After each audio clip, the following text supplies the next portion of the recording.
तो बात हुई बेकरी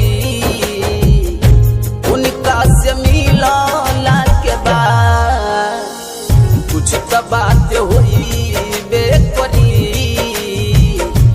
उनका से मिलला के बाद।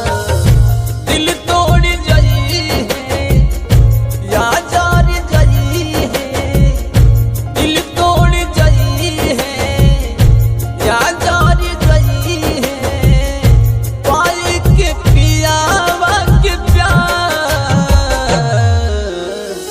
कुछ तो बात हुई बेकरी उनका से मिलला के बाद, कुछ तो बात हुई बेकरी उनका से मिलला के बाद, कुछ तो बात हुई bakery. Presenting by Dhadak Music Noida.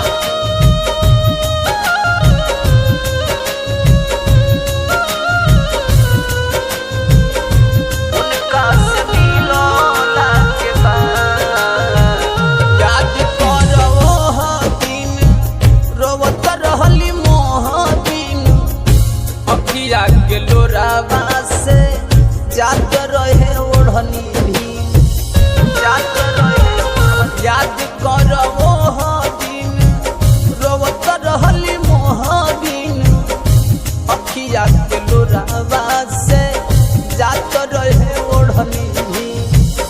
पास जाती रही है काऊ सरमई है, पास जाती रही है काऊ सरमई है, सोच सोच काटत बनी रात। कुछ तो बात हुई बेकरी, कुछ तो बात हुई बेकरी उनका से मिलला के बाद, कुछ तो बात हुई बेकरी उनका से मिलला के बाद, कुछ तो बात हुई bakery. Presenting by Dhadak Music Noida.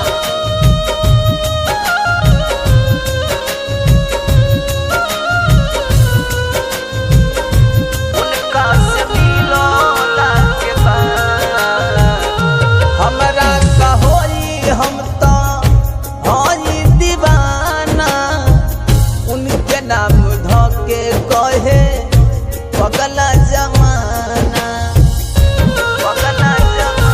हमरा का होई हम तो होई दीवाना, उनके नाम धोके कहे पागल जमाना।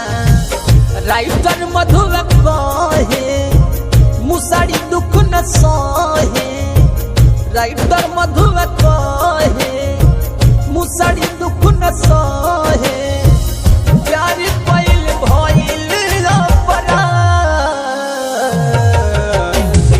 कुछ तो बात हुई बेकरी, कुछ तो बात हुई बेकरी उनका से मिलला के बाद, कुछ तो बात